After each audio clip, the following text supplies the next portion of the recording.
Today, we are diving into a true giant, the Indian Constitution. This isn't just some dusty old rule book, it's the foundational document for the entire world's largest democracy. You can think of it as the ultimate architectural blueprint for a nation of over 1 billion people.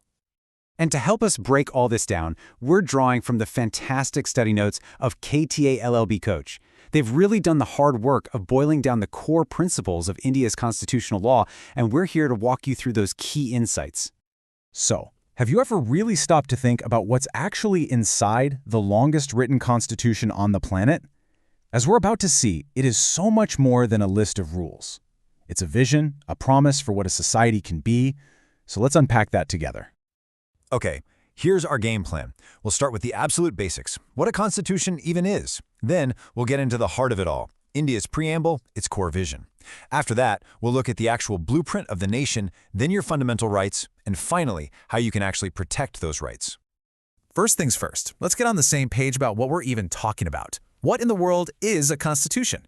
Well, at its most basic level, it's the fundamental set of rules for an entire nation. All right, so the official definition calls it a body of fundamental principles or established precedents according to which a state is governed. But what does that really mean? The key takeaway here is that these are the highest rules in the land, the rules that everyone, including the government itself, has to follow. No exceptions. Now this is where it gets really interesting. You see, not all constitutions are the same. Some countries, like the UK, have what's called an unwritten constitution. It's not one single book, but is pieced together from all sorts of laws and traditions over time. India, though, has a written one, a single, massive, detailed document. And that detail, as we'll find out, is one of its most defining features.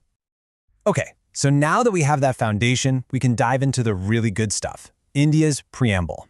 If the Constitution is the rulebook, you can think of the preamble as its soul. It's that powerful opening statement that lays out the philosophy and the main goals of the entire nation. And it all begins with these 3 simple but incredibly powerful words, "We, the people of India."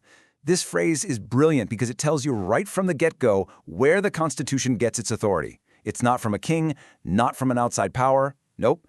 It comes directly from the citizens of India. It establishes that the people are sovereign. So, what kind of nation did the people imagine? The preamble defines it with 4 key ideas. First, it's sovereign, meaning it's an independent country, its own boss. It's socialist, which means it aims for social and economic equality through democracy. It's secular, giving every single religion equal respect and protection. And finally, it's a democratic republic, a government of the people with an elected leader, not a king or queen. And what does this nation promise to give every single one of its citizens? 4 big things: justice, socially, economically, and politically. Liberty, the freedom to live your life and hold your own views. Equality, so that no one gets special treatment. And fraternity, this feeling of brotherhood and sisterhood that ties the whole nation together with dignity. These aren't just fancy words, they're the guiding principles for every single law in the country. All right, so that's the grand vision. Now let's talk about the blueprint.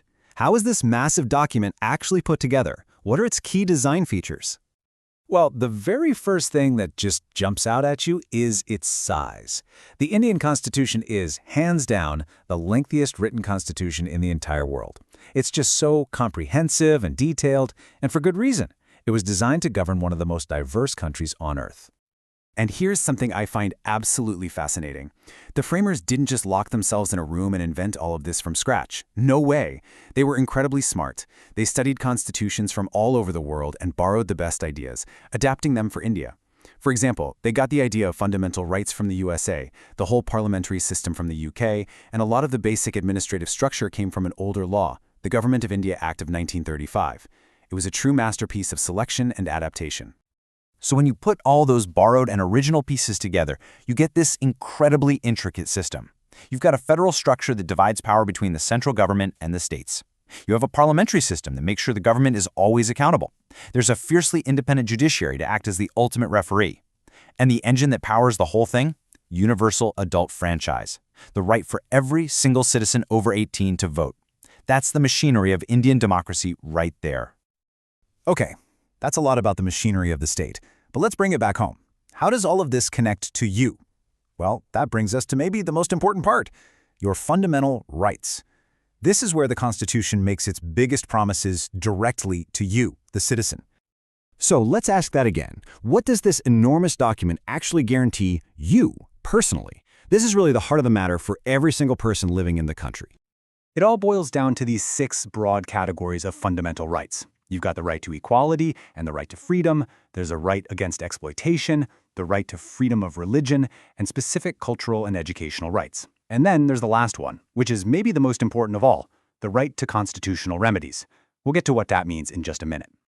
But, and this is a huge but, it's crucial to understand that these rights aren't a free-for-all. They're not absolute. Take, for example, Article 19, the freedom of speech.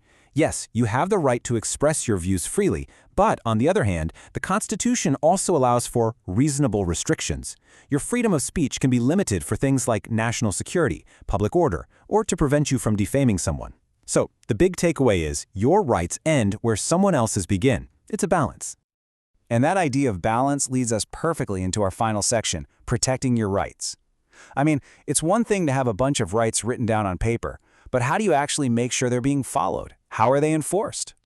This is where that last right, the right to constitutional remedies, becomes your personal superpower. If any of your fundamental rights are violated, you can go directly to the Supreme Court or a high court, and they have these powerful legal tools called writs to set things right. For instance, a writ of habeas corpus can literally force the police to bring a detained person before a judge, protecting you from being locked up illegally. These writs are the teeth that give your fundamental rights their bite. And believe me, the Supreme Court does not take this role lightly. In a famous case, they declared the Constitution is a precious heritage, and therefore you cannot destroy its identity. What they meant was at the core, the basic structure of the Constitution is sacred. It's so important that not even the Parliament can change it. So we'll leave you with this thought.